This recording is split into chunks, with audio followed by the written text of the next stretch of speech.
Welcome to Love's Tender Flame, Tales of Romance. I'm Mardell, and here is Chapter 19 of The Harvester by Jean Stratton Porter. A Vertical Spine. By middle September, the last trace of illness had been removed from the premises, and it was rapidly disappearing from the face and form of the girl. She was showing a beautiful roundness. There was lovely color on her cheeks and lips, and in her dark eyes sparkled a touch of mischief. Rigidly she followed the rules laid down for diet and exercise, and as strength flowed through her body and no trace of pain tormented her, she began reveling in a new and delightful sensation. She loved to pull her boat as she willed, drive over the wood road, study the books, cook the new dishes, rearrange furniture, and go with the harvester everywhere. But that was greatly the management of the man. He was so afraid that something might happen to undo all the wonders accomplished in the girl, and again whiten her face with pain, that he scarcely allowed her out of his sight. He remained in the cabin helping when she worked, and then drove with her and a big blanket to the woods, arranged her chair and table, found some attractive subject, and while the wind raveled her hair and flushed her cheeks, her fingers drew designs. At noon they went to the cabin to lunch, and the girl took a nap, while the harvester spread his morning's reapings on the shelves to dry. They returned to the woods until 5 o'clock, then home again, and the girl dressed and prepared supper, while the harvester spread his stores and fed the stock. Then he put on white clothing for the evening. The girl rested while he washed the dishes, and they explored the lake in the little motorboat, or drove to the city for supplies, or to see their friends. "Are you even with your usual work at this time of the year?" she asked as they sat at breakfast. "I am," said the harvester. "The only things that have been crowded out are the candlesticks. They will have to remain on the shelf until the herbs and roots are all in and the long winter evenings come. Then I'll use the Luna pattern and finish yours first of all." "What are you going to do today?" "Start on a regular fall campaign. Some of it for the sake of having it, and some because there's good money in it. Will you come?" "Indeed, yes. May I help, or shall I take my drawing along?" "Bring your drawing. Next fall you may help. But as yet you are too close, suffering, for me to see you do anything that might be even a slight risk. I can't endure it." "Baby," she jeered. "Christen me anything you please," laughed the harvester. "I'm short on names anyway." He went to harness Betsy, and the girl washed the dishes, straightened the rooms, and collected her drawing material. Then she walked up the hill, wearing a shirt and short skirt of khaki, stout shoes, and a straw hat that shaded her face. She climbed into the wagon, laid the drawing box on the seat, and caught the lines as the harvester flung them to her. He went swinging ahead, Belshazzar to heel, the girl driving after. The white pigeons circled above, and every day Ajax allowed his curiosity to overcome his temper and followed a little farther. "Whoa, Betsy!" The girl tugged at the lines, but Betsy took the bit between her teeth and plodded after the harvester. She pulled with all her might, but her strength was not nearly sufficient to stop the stubborn animal. "Whoa! David!" cried the girl. "What is it?" The harvester turned. "Won't you please wait until I can take off my hat? I love to ride bareheaded through the woods, and Betsy won't stop until you do, no matter how hard I pull." "Betsy, you're no lady," said the harvester. "Why don't you stop when you're told?" "I shan't waste any more strength on her," said the girl. "Hereafter I shall say, Gee, David, and haw, David, whoa, David, then she will do exactly as you. The harvester stopped halfway up the hill, and beside a large shaded bed spread the rug, and set up the little table and chair for the girl. Want a plant to draw? He asked. This is very important to us. It has a string of names as long as a princess, but I call it golden seal because the roots are yellow. The chemist asked for hydrastis. That sounds formidable, but it's a cousin of buttercups. The woods of Ohio and Indiana produce the finest that ever grew, but it is so nearly extinct now that the trade can be supplied by cultivation only. I suspect I'm responsible for its disappearance around here. I used to get $1.50 a pound, and most of my clothes and books when a boy I owe to it. Now I get 2 for my finest grade. That accounts for the size of these beds. It's pretty, said the girl, studying a plant averaging a foot in height. On a slender, round, purplish stem arose one big, rough leaf, heavily veined, and having from 5 to 9 lobes. Opposite was a similar leaf, but very small, and a head of scarlet berries, resembling a big raspberry in shape. The harvester shook the black wood soil from the yellow roots and held up the plant. You won't enjoy the odor, he said. Well, I like the leaves. I know I can use them some way. They're so unusual. What a wonderful color in the roots. One of its names is Indian paint, explained the harvester. Probably it furnished the squaws of these woods with coloring matter. Now let's see what we can get out of it. You draw the plant, and I'll dig the roots. For a time the girl bent over her work, and the harvester was busy. Belshazzar ranged the woods, chasing chipmunks. The birds came, asking questions. When the drawing was completed, other subjects were found at every turn, and the girl talked almost constantly, her face alive with interest. The mayapple beds lay close, and she drew from them. She learned the uses and prices of the plant, and also made drawings of cohosh, moonseed, and bloodroot. That was so wonderful in its root color, the harvester filled the little cup with water, and she began to paint. Intensely absorbed, she bent above the big notched silvery leaves and the blood-red roots, testing and trying to match them exactly. Every few minutes the harvester leaned over her shoulder to see how she was progressing and to offer suggestions. When she finished, she picked up a trailing vine of moonseed. You have this on the porch, she said. I think it is lovely. There is no end to the beautiful combinations of leaves, and these are such pretty little grape-like clusters. But if you touch them the slightest, you soil the wonderful surface. That makes the fairies very sad, said the harvester. They love that vine best of any, because they paint its fruit with the most care. Bloom, the scientists call it. You see it on cultivated plums, grapes, and apples, but never in any such perfection as on moonseed and black haws in the woods. You should be able to design a number of pretty things from the cohosh leaves and berries, too. You scarcely can get a start this fall, but early in the spring you can begin and follow the season. If your work comes out well this winter, I'll send some of it to the big publishing houses, and you can make book and magazine covers and decorations if you would like. If I would like? How modest! You know perfectly well that if I could make a design that would be accepted and used on a book or magazine, I would almost fly. Oh, do you suppose I could? I don't suppose anything about it, I know, said the harvester. It is not possible that the public can be any more tired of wild roses, goldenrod, and swallows than the poor art editors who accept them because they can't help themselves. Dangle something fresh and new under their noses and see them snap.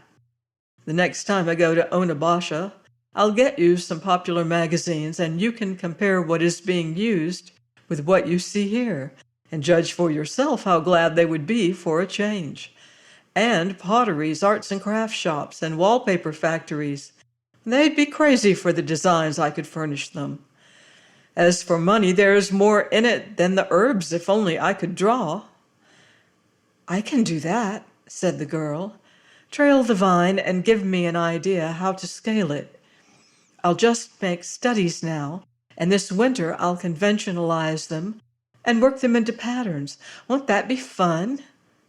That's more than fun, Ruth, said the harvester solemnly. That is creation. That touches the provinces of the Almighty. That is taking his unknown wonders and making them into pleasure and benefit for thousands, not to mention filling your face with awe divine and lighting your eyes with interest and ambition. That is life, Ruth. You are beginning to live right now. I see, said the girl. I understand. I am. You get your subjects now. When the harvest is over, I'll show you what I have in my head, and before Christmas the fun will begin. What next? Sketch a sarsaparilla plant, and this yam vine. It grows on your veranda too, the rattlebox, you remember. The leaves and seedling arrangements are wonderful. You can do any number of things with them, and all will be new. He called her attention, too, and brought her samples of ginger leaves, Indian hemp, queen of the meadow, coneflower, burdock, baneberry, and Indian turnip as he harvested them in turn. When they came to the large beds of orange pleurisy root, the girl cried out with pleasure. We will take its prosaic features first, said the harvester. It is good medicine and worth handling. Forget that. The bird woman calls it butterfly flower. That's better. Now try to analyze a single bloom of this gaudy mass, and you will see why there's poetry coming. He knelt beside the girl, separating the blooms and pointing out their marvelous color and construction. She leaned against his shoulder and watched with breathless interest as his bare head brought its mop of damp, wind-rumpled hair close.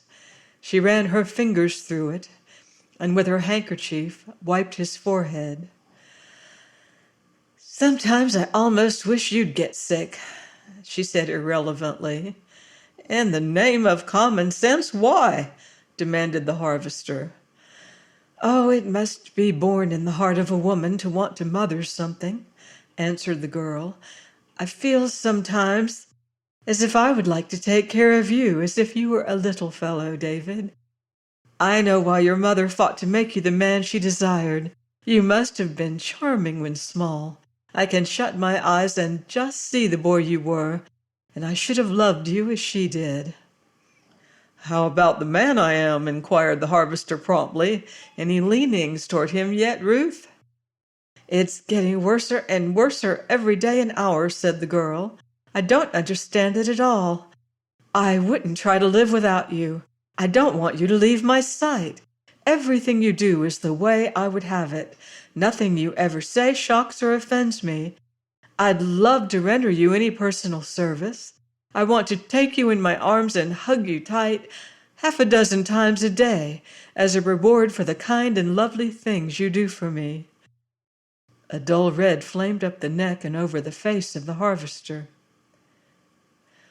One arm lifted to the chair back. The other dropped across the table so that the girl was almost encircled. For the love of mercy, Ruth, why haven't I had a hint of this before? He cried. You said you'd hate me. You said you'd drop me into the deepest part of the lake if I deceived you. And if I have to tell the truth, why, that is all of it. And I think it is nonsense about some wonderful feeling that's going to take possession of your heart when you love anyone. I love you so much I'd gladly suffer to save you pain or sorrow. But there are no thrills. It's just steady, sober common sense that I should love you, and I do. Why can't you be satisfied with what I can give, David? Because it's husk and ashes, said the harvester grimly. You drive me to desperation, Ruth. I'm almost wild for your love, but what you offer me is plain, straight affection, nothing more. There isn't a trace of the feeling that should exist between man and wife in it. Some men might be satisfied to be your husband and be regarded as a father or brother. I am not. The red bird didn't want a sister, Ruth. He was asking for a mate. So am I. That's as plain as I know how to put it. There is some way to awaken you into a living, loving woman, and please God, I'll find it yet. But I'm slow about it. There's no question of that. Never you mind. Don't worry. Some of these days I have faith to believe it will sweep you as a tide sweeps the shore. And then I hope God will be good enough to let me be where you will land in my arms. The girl sat looking at him between narrowed lids. Suddenly she took his head between her hands, drew his face to hers, and deliberately kissed him. Then she drew away and searched his eyes. "There," she challenged, "what's the matter with that?" The harvester's color slowly faded to a sickly white. "Ruth, you try me almost beyond human endurance," he said. "What's the matter with that?" He arose, stepped back, folded his arms, and stared at her. "What's the matter with that?" he repeated. Never was I so sorely tempted in all my life as I am now, to lie to you and say there's nothing, and take you in my arms and try to awaken you to what I mean by love. But suppose I do, and fail, then comes the agony of slow endurance for me, and the possibility that any day you may meet the man who can arouse in you the feelings I cannot. That would mean my oath broken and my heart as well, while soon you would dislike me beyond tolerance even. I dare not risk it. The matter is, that was the loving caress of a 10-year-old girl to a big brother she admired, that's all. Not much, but a mighty big defect when it is offered a strong man as fuel on which to feed consuming passion. Consuming passion, repeated the girl. David, you never lie and you never exaggerate. Do you honestly mean that there is something? Oh, there is. I can see it. You are really suffering. And if I come to you and try my best to comfort you, you'll only call it baby affection that you don't want. David, what am I going to do? You are going to the cabin, said the harvester, and cook us a big supper. I'm dreadfully hungry. I'll be along presently. Don't worry, Ruth. You're all right. That kiss was lovely. Tell me that you are not angry with me. Her eyes were wet as she smiled at him. If there's a bigger brute than a man anywhere on the footstool, I should like to meet it, said the harvester, and see what it appears like. Go along, honey. I'll be there as soon as I load. He drove to the dry house, washed and spread his reaping on the big trays, fed the stock dressed in the white clothing, and entered the kitchen. That the girl had been crying was obvious, but he overlooked it, helped with the work, and then they took a boat ride. When they returned, he proposed that she should select her favorite likeness of her mother. And the next time he went to the city, he would take it with his and order the enlargements he had planned. To save carrying a lighted lamp into the closet, he brought her little trunk to the living room, where she opened it and hunted the pictures. There were several, and all of them were of a young, elegantly dressed woman of great beauty. The harvester studied them long. Who was she, Ruth? He asked at last. I don't know, and I have no desire to learn. Can you explain how the girl here represented came to marry a brother of Henry Jameson? Yes. I was past 12 when my father came the last time, and I remember him distinctly. If Uncle Henry were properly clothed, he is not a bad man in appearance, unless he is very angry. He can use proper language if he chooses. My father was the best in him, refined and intensified. He was much taller, very good-looking, and he dressed and spoke well. They were born and grew to manhood in the East and came out here at the same time, where Uncle Henry is a trickster and a trader in stock. My father went a step higher and tricked and traded in men and women. Mother told me this much once. He saw her somewhere and admired her. He learned who she was, went to her father's law office, and pretended he was representing some great business in the West, until he was welcomed as a promising client. He hung around, and when she came in one day, her father was forced to introduce them. The remainder is the same world-old story. A good-looking, glib-tongued man, plying every art known to an expert on an innocent girl. Is he dead, Ruth? We thought so. We hoped so. Your mother did not feel that her people might be suffering for her as she was for them? Not after she appealed to them twice and received no reply. Perhaps they tried to find her.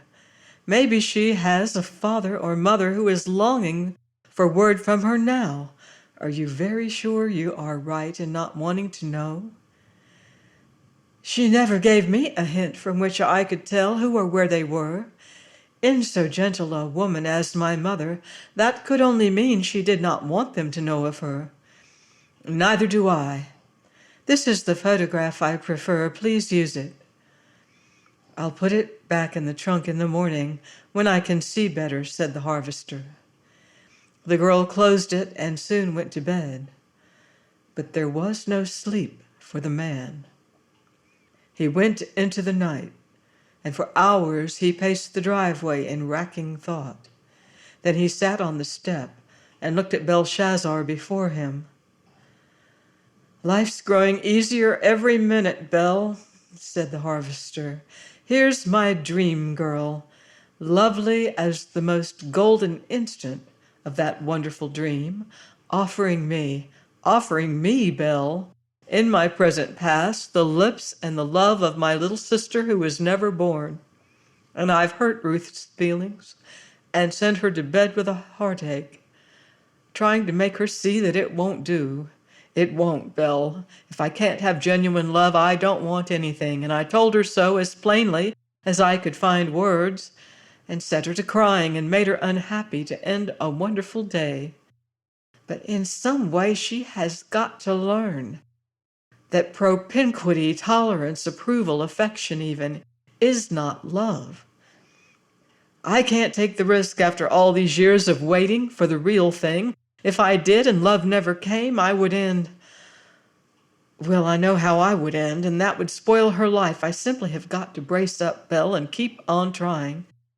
She thinks it's nonsense about thrills and some wonderful feeling that take possession of you. Lord, Belle, there isn't much nonsense about the thing that ranges in my brain, heart, soul, and body. It strikes me as the gravest reality that ever overtook a man. She is growing wonderfully attached to me. Couldn't live without me, Belle. That is what she said. Maybe it would be a scheme to bring Granny here to stay with her and take a few months in some city this winter, on those chemical points that trouble me. There's an old saying about absence making the heart grow fonder. Maybe separation is the thing to work the trick. I've tried about everything else I know. But I'm in too much of a hurry. What a fool a man is. A few weeks ago, Belle, I said to myself that if Harmon were away and had no part in her life, I'd be the happiest man alive. Happiest man alive. Belle, take a look at me now. Happy. Well, why shouldn't I be happy? She's here. She's growing in strength and beauty every hour. She cares more for me day by day. From an outside viewpoint, it seems as if I had almost all a man could ask in reason. But when was a strong man in the grip of love ever reasonable? I think the Almighty took a pretty grave responsibility when he made men as he did. If I'd been he and understood the forces I was handling, I would have been too big a coward to do it. There's nothing for me, Belle, but to move on, doing my level best, and if she doesn't awaken soon, I will try the absent treatment. As sure as you are the most faithful dog a man ever owned, Belle, I'll try the absent treatment." The harvester arose and entered the cabin, stepping softly, for it was dark in the girl's room and he could not hear a sound there. He turned up the lights in the living room. As he did so, the first thing he saw was the little trunk. He looked at it intently, then picked up a book. Every page he turned, he glanced again at the trunk. At last he laid down the book and sat staring, his brain working rapidly. He ended by carrying the trunk to his room. He darkened the living room, lighted his own, drew the rain screens, and piece by piece, carefully examined the contents. There were the pictures, but the name of the photographer had been removed. There was not a word that would help in identification. He emptied it to the bottom, and as he picked up the last piece, his fingers struck in a peculiar way that did not give the impression of touching a solid surface. He felt it over carefully, and when he examined with a candle, he plainly could see where the cloth lining had been cut and lifted. For a long time, he knelt staring at it. Then he deliberately inserted his knife blade and raised it. The cloth had been glued to a heavy sheet of pasteboard, the exact size of the trunk bottom. Beneath it lay half a dozen yellow letters, and face down 2 tissue-wrapped photographs. The harvester examined them first. They were of a man close 40, having a strong, aggressive face on which pride and dominant willpower were prominently indicated. The other was a reproduction of a dainty and delicate woman with exquisitely tender and gentle features. Long the harvester studied them. The names of the photographer and the city were missing. There was nothing except the faces.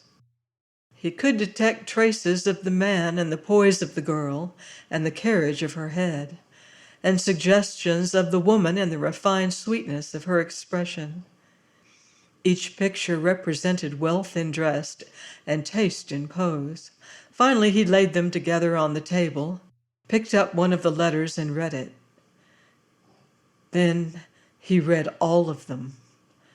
Before he finished, tears were running down his cheeks, and his resolution was formed.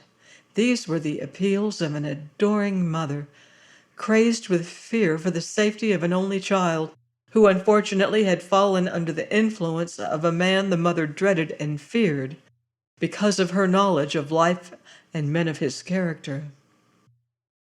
They were one long impassioned plea for the daughter not to trust a stranger, not to believe that vows of passion could be true when all else in life was false, not to trust her untried judgment of men and the world against the experience of her parents. But whether the tears that stained those sheets had fallen from the eyes of the suffering mother or the starved and deserted daughter, there was no way for the harvester to know. One thing was clear. It was not possible for him to rest until he knew if that woman yet lived and bore such suffering. But every trace of address had been torn away, and there was nothing to indicate where or in what circumstances these letters had been written. A long time the harvester sat in deep thought. Then he returned all the letters, save one. This, with the pictures, he made into a packet that he locked in his desk. The trunk he replaced and then went to bed. Early the next morning he drove to Onabasha and posted the parcel. The address it bore was that of the largest detective agency in the country. Then he bought an interesting book, a box of fruit, and hurried back to the girl. He found her on the veranda, Belshazzar stretched close, with one eye shut and the other on his charge, whose cheeks were flushed with lovely color as she bent over her drawing material. The harvester went to her with a rush, and slipping his fingers under her chin, tilted her head against him. "Got a kiss for me, honey?" he inquired. No, sir, answered the girl emphatically. I gave you a perfectly lovely one yesterday, and you said it was not right. I am going to try just once more, and if you say again that it won't do, I'm going back to Chicago or my dear Uncle Henry. I haven't decided which. Her lips were smiling, but her eyes were full of tears. Why, thank you, Ruth. I think that is wonderful, said the harvester. I'll risk the next one. In the meantime, excuse me if I give you a demonstration of the real thing, just to furnish you an idea of how it should be. The harvester delivered the sample and went striding to the marsh. The dazed girl sat staring at her work, trying to realize what had happened, for that was the first time the harvester had kissed her on the lips, and it was the material expression a strong man gives the woman he loves when his heart is surging at high tide. The girl sat motionless, gazing at her study. In the marsh, she knew the harvester was reaping Queen of the Meadow, and around the high borders elecampane and burdock. She could hear his voice in snatches of song or cheery whistle, notes that she divined were intended to keep her from worrying. Intermingled with them came the dog's bark of defiance as he digged for an escaping chipmunk, his note of pleading when he wanted a root cut with a mattock, his cry of discovery when he thought he had found something the harvester would like, or his yelp of warning when he scented danger. The girl looked down the drive to the lake and across at the hedge. Everywhere she saw glowing color with intermittent blue sky and green leaves, all of it a complete picture from which nothing could be spared. She turned slowly and looked toward the marsh, trying to hear the words of the song above the ripple of singing water and to see the form of the man. Slowly she lifted her handkerchief and pressed it against her lips as she whispered in an awed voice, "My gracious heaven, is that the kind of a kiss he is expecting me to give him? Why, I couldn't. Not to save my life." She placed her brushes in water, set the color box on the paper, and went to the kitchen to prepare the noon lunch.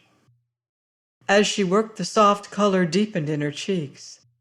A new light glowed in her eyes, and she hummed over the tune that floated across the marsh. She was very busy when the harvester came, but he spoke casually of his morning's work, ate heartily, and ordered her to take a nap while he washed roots and filled the trays, and then they went to the woods together for the afternoon. In the evening they came home to the cabin and finished the day's work.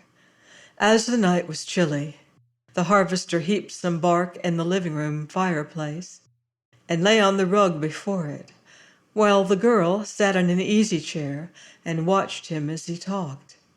He was telling her about some wonderful combinations he was going to compound for different ailments, and he laughingly asked her if she wanted to be a millionaire's wife and live in a palace. "Of course I could if I wanted to," she suggested. "You could," cried the harvester. "All that is necessary is to combine a few proper drugs and one great remedy and float it. That is easy. The people will do the remainder." "You talk as if you believe that," marveled the girl. "Want it proven?" challenged the harvester. "No," she cried in swift alarm. "What do we want with more than we have? What is there necessary to happiness that is not ours now? Maybe it is true that the love of money is the root of all evil. Don't you ever get a lot just to find out? You said the night I came here that you didn't want more than you had, and now I don't. I won't have it. It might bring restlessness and discontent. I've seen it make other people unhappy and separate them. I don't want money. I want work. You make your remedies and offer them to suffering humanity for just a living profit, and I'll keep house and draw designs. I am perfectly happy, free, and unspeakably content. I never dreamed that it was possible for me to be so glad and so filled with the joy of life. There's only one thing on earth I want. If only I could... Could what, Ruth? Could get that kiss right. The harvester laughed. Forget it, I tell you, he commanded. Just so long as you worry and fret, so long I've got to wait. If you quit thinking about it all unbeknownst to yourself, you'll awake some morning with it on your lips. I can see traces of it growing stronger every day. Very soon now it's going to materialize. And then get out of my way, for I'll be a whirling, irresponsible lunatic with the wild joy of it. Oh, I've got faith in that kiss of yours, Ruth. It's on the way. The fates have booked it. There isn't a reason on earth why I should be served so scurvy a trick as to miss it. And I never will believe that I shall. David, interrupted the girl, go on talking and don't move a muscle. Just reach over presently and fix the fire or something, and then turn naturally and look at the window beside your door. Shall miss it, said the harvester steadily. That would be too unmerciful. What do you see, Ruth? A face. If I'm not greatly mistaken, it is my Uncle Henry, and he appears like a perfect fiend. Oh, David, I'm afraid. Be quiet and don't look, said the harvester. He turned and tossed a piece of bark on the fire. Then he reached for the poker, pushed it down, and stirred the coals. He arose as he worked. Rise slowly and quietly, and go to your room. Stay there until I call you. With the girl out of the way, the harvester pottered over the fire, and when the flame leaped, he lifted a stick of wood, hesitated as if it were too small, and laying it down, started to bring a larger one. In the dining room, he caught a small stick from the wood box, softly stepped from the door, and ran around the house. But he awakened Belshazzar on the kitchen floor, and the dog barked and ran after him. By the time the harvester reached the corner of his room, the man leaped upon a horse and went racing down the drive. The harvester flung the stick of wood, but missed the man and hit the horse. The dog sprang past the harvester and vanished. There was the sound and flash of a revolver, and the rattle of the bridge as the horse crossed it. The dog came back unharmed. The harvester ran to the telephone, called the Onabasha police, and asked them to send a mounted man to meet the intruder before he could reach a crossroad. But they were too slow and missed him. However, the girl was certain she had recognized her uncle and was extremely nervous. But the harvester only laughed and told her it was a trip made out of curiosity. Her uncle wanted to see if he could learn if she were well and happy, and he finally convinced her that this was the case, although he was not very sanguine himself. For the next 3 days the harvester worked in the woods, and he kept the girl with him every minute. By the end of that time he really had persuaded himself that it was merely curiosity. So through the cooling fall days they worked together. They were very happy. Before her wondering eyes the harvester hung queer branches, burrs, nuts, berries, and trailing vines with curious seed pods. There were masses of brilliant flowers, most of them strange to the girl, many to the great average of humanity. While she sat bending over them, beside her the harvester delved in the black earth of the woods, or the clay and sand of the open hillside, or the muck of the lake shore, and lifted large bagfuls of roots that he later drenched on the floating raft on the lake, and when they had drained he dried them. Some of them he did not wet, but scraped and wiped clean and dry. Only after she was sleeping, and long before she awoke in the morning, he was at work carrying heaped trays from the evaporator to the storeroom, and tying the roots, leaves, bark, and seeds into packages. While he gathered trillium roots, the girl made drawings of the plant and learned its commercial value. She drew lady slipper and Solomon's seal and learned their uses and prices, and carefully traced wild ginger leaves while nibbling the aromatic root. It was difficult to keep from protesting when the work carried them around the lake shore into the pokeberry beds, for the color of these she loved. It required careful explanation as to the value of the roots and seeds as blood purifier, and the argument that in a few more days the frost would level the bed to induce her to consent to its harvesting. But when the case was properly presented, she put aside her drawing and stained her slender fingers, gathering the seeds, and loved the work. The sun was golden on the lake. The birds of the upland were clustering over reeds and rushes. For the sake of plentiful seed and convenient water, many of them sang fitfully. The notes of almost all of them were melodious, and the day was a long, happy dream. There was but little left to gather until ginseng time.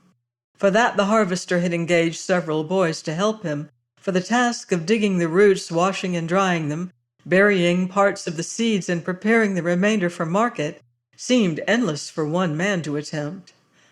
After a full day, the harvester lay before the fire, and his head was so close to the girl's knee that her fingers were in reach of his hair. Every time he mended the fire, he moved a little, until he could feel the touch of her garments against him.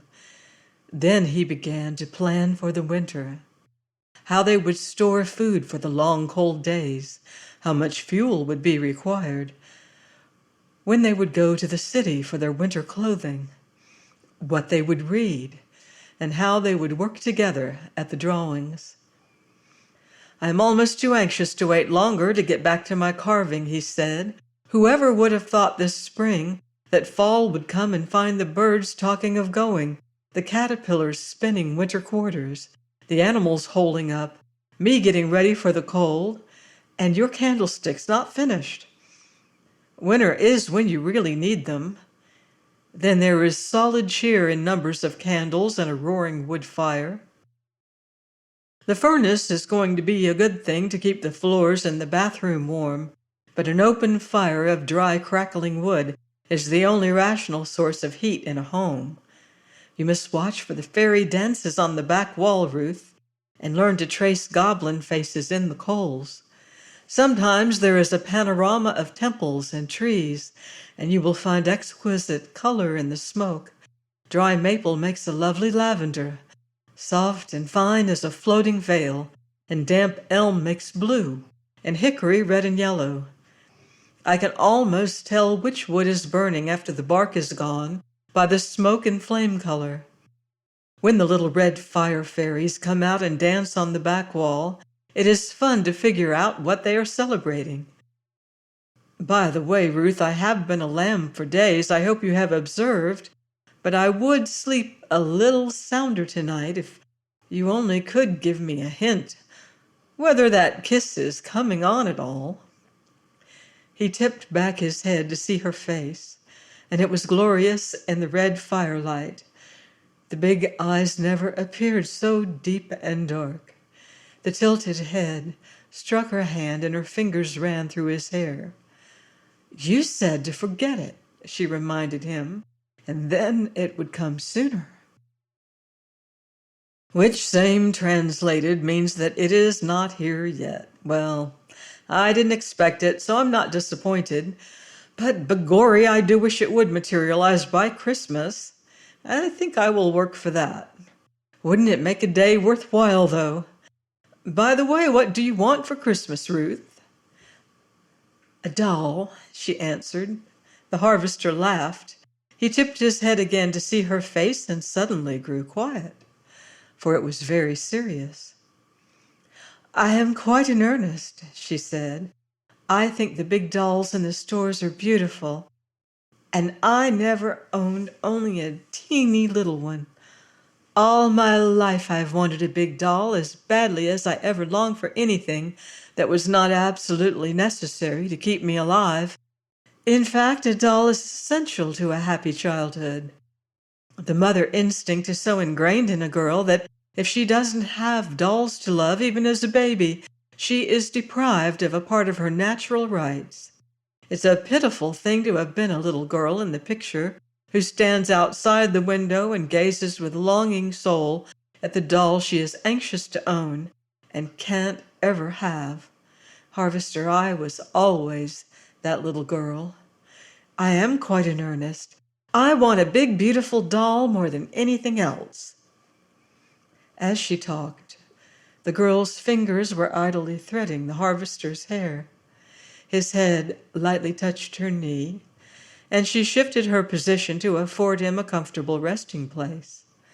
With a thrill of delight that shook him, the man laid his head in her lap and looked into the fire, his face glowing as a happy boy's. "You shall have the loveliest doll that money can buy, Ruth," he promised. "What else do you want?"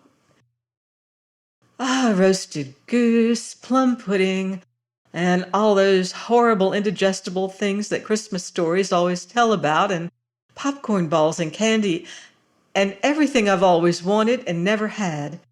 And a long, beautiful day with you. That's all." "Ruth, I'm so happy. I almost wish I could go to heaven right now before anything occurs to spoil this," said the harvester.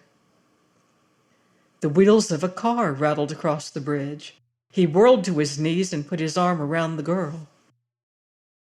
"Ruth," he said huskily, "I'll wager $1,000 I know what is coming. Hug me tight, quick, and give me the best kiss you can, any old kind of a one, so you touch my lips with yours before I've got to open that door and let in trouble." The girl threw her arms around his neck, and with the imprint of her lips warm on his, the harvester crossed the room, and his heart dropped from the heights with a thud. He stepped out, closing the door behind him, and crossing the veranda, passed down the walk. He recognized the car as belonging to a garage in Onabasha, and in it sat two men, one of whom spoke. "Are you David Langston?" "Yes," said the harvester. "Did you send a couple of photographs to a New York detective agency a few days ago with inquiries concerning some parties you wanted located?" "I did," said the harvester, "but I was not expecting any such immediate returns." "Your questions touched on a case that has long been in the hands of the agency, and they telegraphed the parties. The following day, the people had a letter giving them the information they required from another source." "That is where Uncle Henry showed his fine Spencerian hand," commented the harvester. "It always will be a great satisfaction that I got my fist in first. Is Miss Jameson here?" "No," said the harvester. "My wife is at home. Her surname was Ruth Jameson, but we have been married since June. Did you wish to speak with Mrs. Langston?" "I came for that purpose. My name is Kennedy. I am the law partner and the closest friend of that young lady's grandfather. News of her location has prostrated her grandmother so that he could not leave her, and I was sent to bring the young woman." "Oh," said the harvester. "Well, you will have to interview her about that. One word first. She does not know that I sent those pictures and made that inquiry. One other word. She is just recovering from a case of fever induced by wrong conditions of life before I met her. She is not so strong as she appears. Understand, you are not to be abrupt. Go very gently. Her feelings and health must be guarded with extreme care." The harvester opened the door, and as she saw the stranger, the girl's eyes widened and she arose and stood waiting. "Ruth," said the harvester, "this is a man who has been making quite a search for you, and at last he has you located." The harvester went to the girl's side and put a reinforcing arm around her. "Perhaps he brings you some news that will make life most interesting and very lovely for you. Will you shake hands with Mr. Kennedy?" The girl suddenly straightened to unusual height. "I will hear why he has been making quite a search for me, and on whose authority he has located first," she said. A diabolical grin crossed the face of the harvester, and he took heart. "Then please be seated, Mr. Kennedy," he said, "and we will talk over the matter. As I understand, you are a representative of my wife's people?" The girl stared at the harvester. Take your chair, Ruth, and meet this as a matter of course, he advised casually.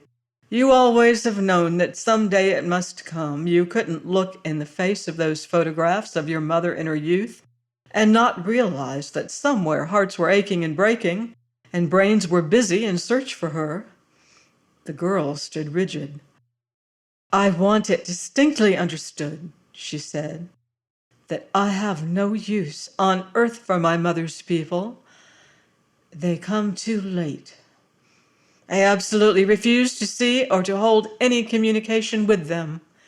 But, young lady, that is very arbitrary, cried Mr. Kennedy. You don't understand. They are a couple of old people, and they are slowly dying of broken hearts.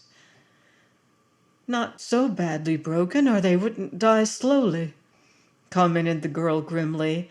The heart that was really broken was my mother's. The torture of a starved, overworked body and hopeless brain was hers.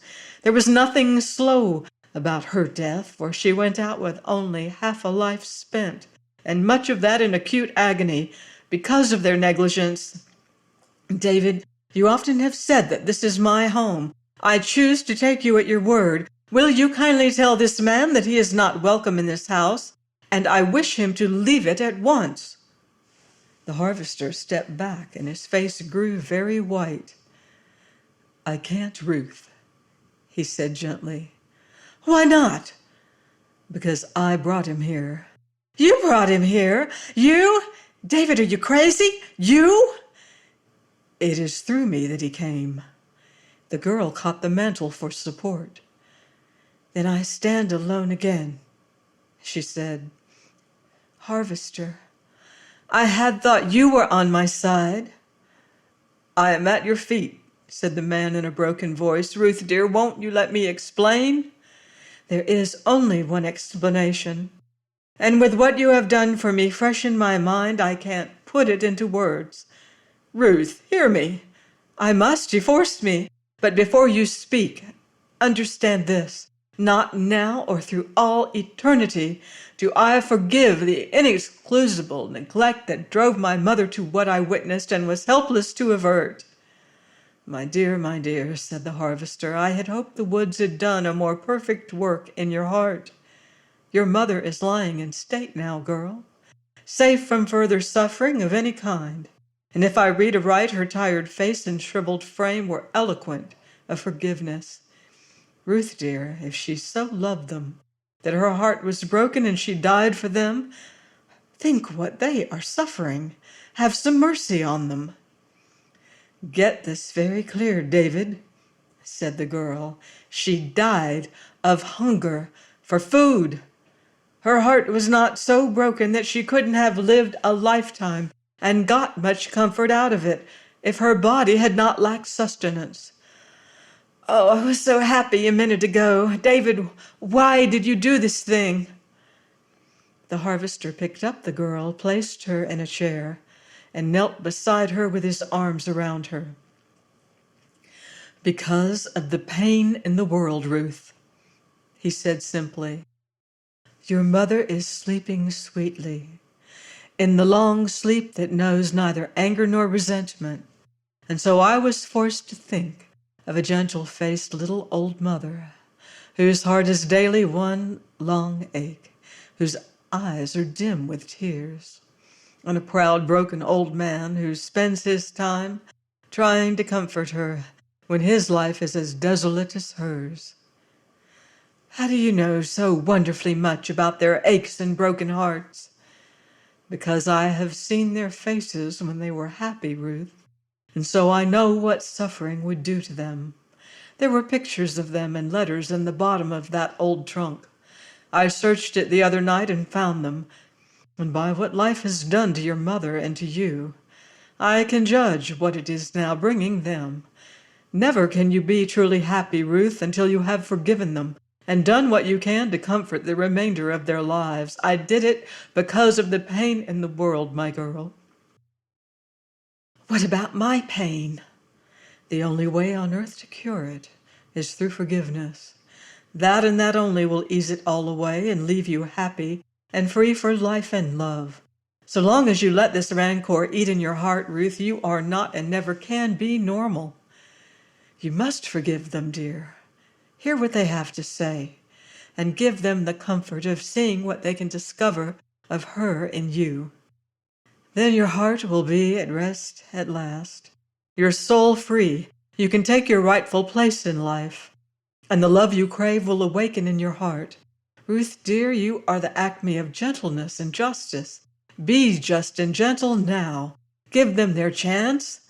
My heart aches and always will ache for the pain you have known, but nursing and brooding over it will not cure it. It is going to take a heroic operation to cut it out, and I choose to be the surgeon. You have said that I once saved your body from pain, Ruth. Trust me now to free your soul. What do you want? I want you to speak kindly to this man who through my act has come here, and allow him to tell you why he came. Then I want you to do the kind and womanly thing your duty suggests that you should. David, I don't understand you. That is no difference, said the harvester. The point is, do you trust me? The girl hesitated. Of course I do, she said at last. Then hear what your grandfather's friend has come to say for him, and forget yourself in doing to others as you would have them. Really, Ruth, that is all of religion or of life worthwhile. Go on, Mr. Kennedy. The harvester drew up a chair, seated himself beside the girl, and taking one of her hands, he held it closely and waited. I was sent here by my law partner and my closest friend, Mr. Alexander Heron of Philadelphia, said the stranger. Both he and Mrs. Heron were bitterly opposed to your mother's marriage because they knew life and human nature, and there never is but one end to men such as she married. You may omit that, said the girl coldly. Simply state why you are here. In response to an inquiry from your husband concerning the originals of some photographs he sent to a detective agency in New York. They have had the case for years, and recognizing the pictures as a clue, they telegraphed Mr. Heron. The prospect of news, after years of fruitless searching, so prostrated Mrs. Heron that he dared not leave her, and he sent me. Kindly tell me this, said the girl. Where were my mother's father and mother for the 4 years immediately following her marriage? They went to Europe to avoid the humiliation of meeting their friends.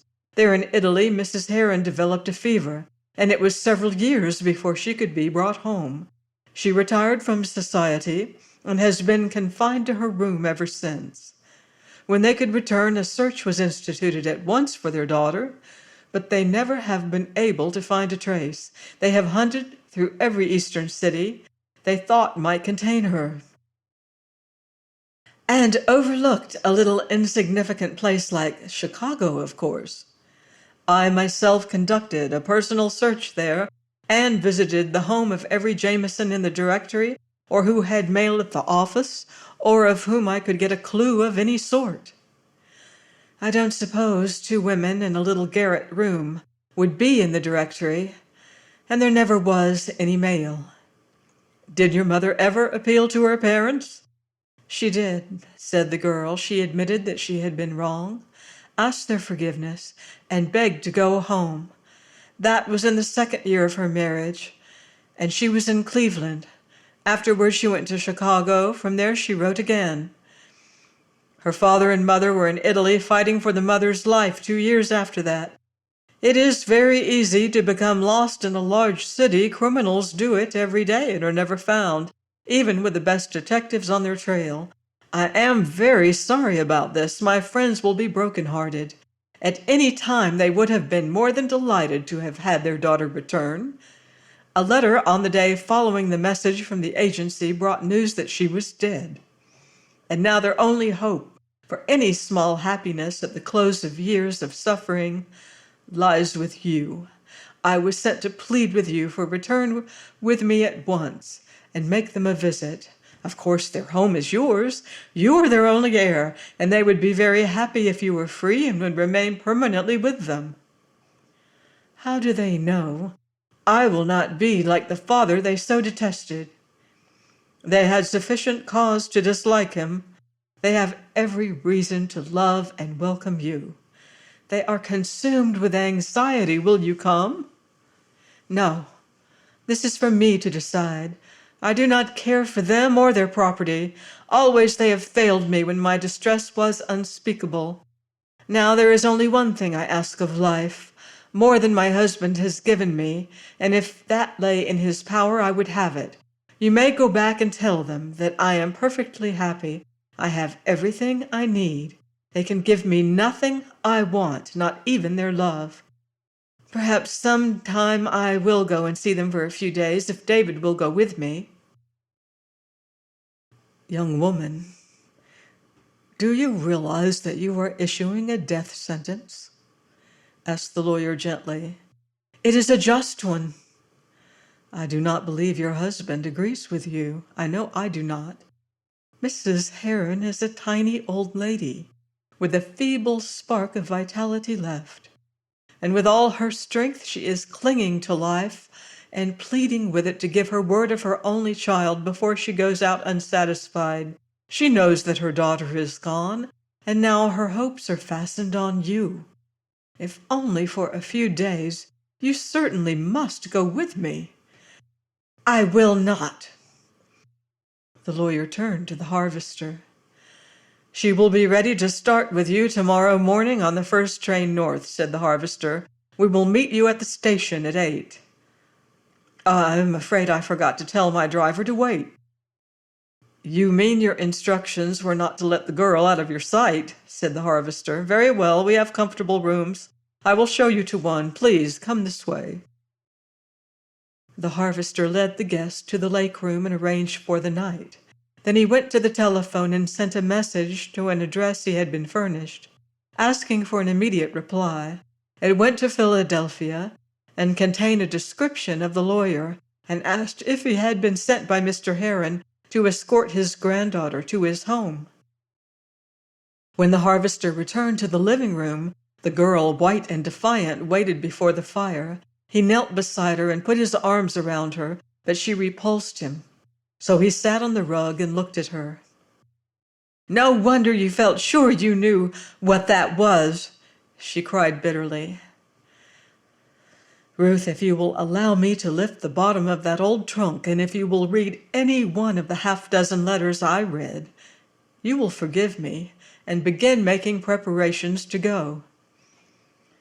It's a wonder you don't hold them before me and force me to read them, she said. Don't say anything you will be sorry for after you are gone, dear. I'm not going. Oh, yes, you are. Why? Because it is right that you should. And right is inexorable. Also because I very much wish you to. You will do it for me. Why do you want me to go? I have 3 strong reasons. First, as I told you, it is the only thing that will cleanse your heart of bitterness and leave it free from the tenanting of a great and holy love.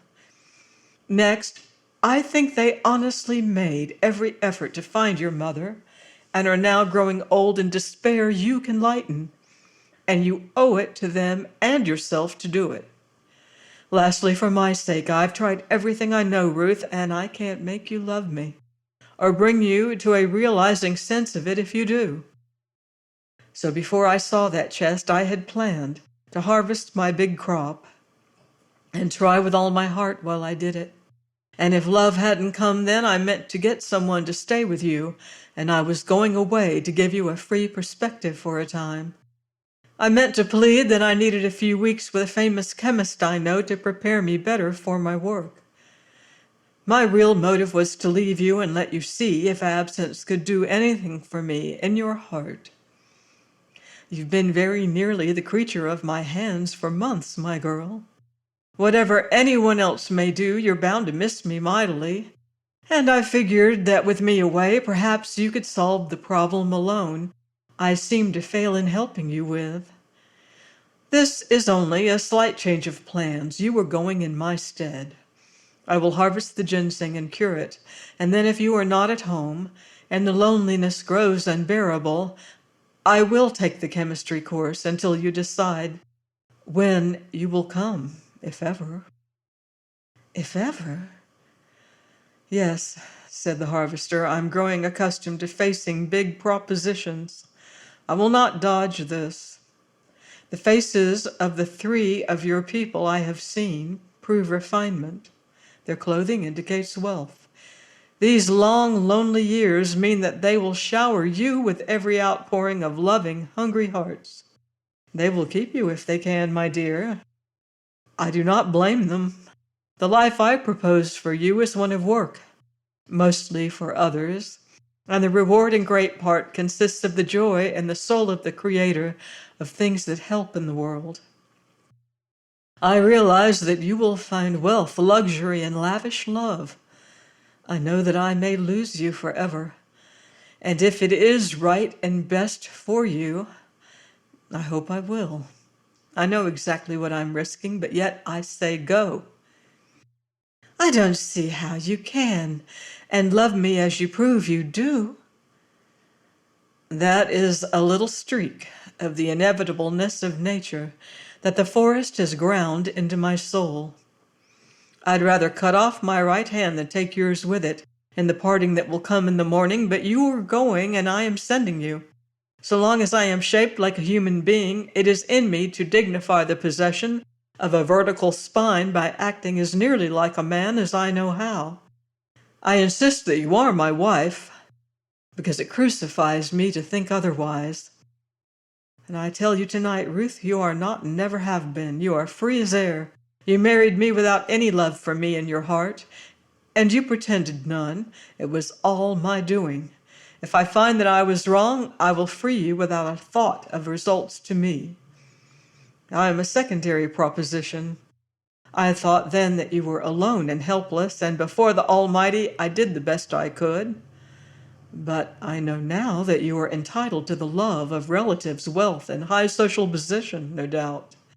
If I allowed the passion in my heart to triumph over the reason of my brain, and worked on your feelings and tied you to the woods without knowing but that you might greatly prefer that other life you do not know, but to which you are entitled, I would go out and sink myself in Loon Lake. David, I love you. I do not want to go. Please, please let me remain with you. Not if you could say that realizing what it means and give me the kiss right now, I would stake my soul to win.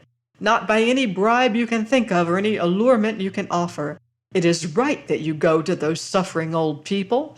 It is right you know what you are refusing for me before you renounce it. It is right you take the position to which you are entitled until you understand thoroughly whether this suits you better.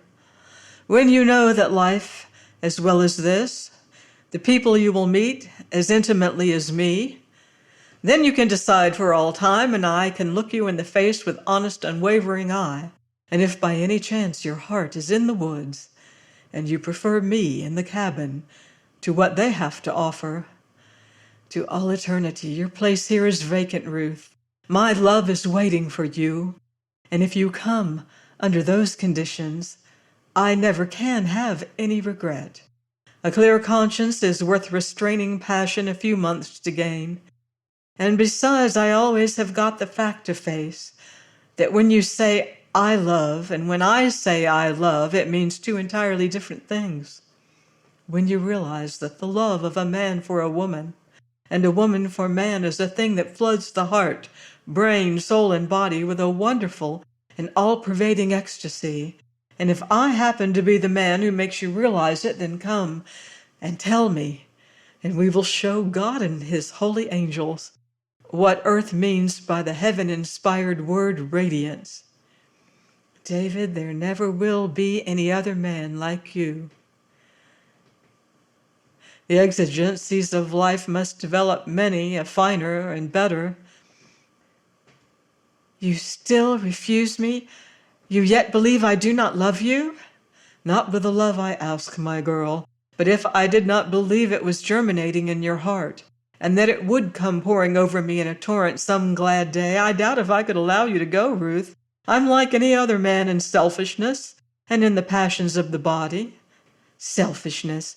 You haven't an idea what it means, said the girl. And what you call love. There, I haven't, but I know how to appreciate you, and you may be positively sure that it will be only a few days until I will come back to you. But I don't want you until you can bring the love I crave. I'm sending you to remain until that time, Ruth. But it may be months, man. Then stay months. But it may be never. Then remain forever. That will be proof positive that your happiness does not lie in my hands. Why should I not consider you as you do me? Because I love you, and you do not love me. You are cruel to yourself and to me.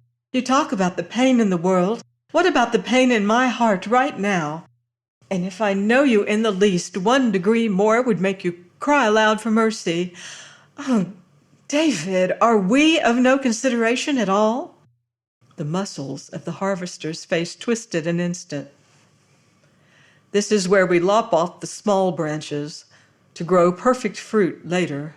This is where we do evil that good may result.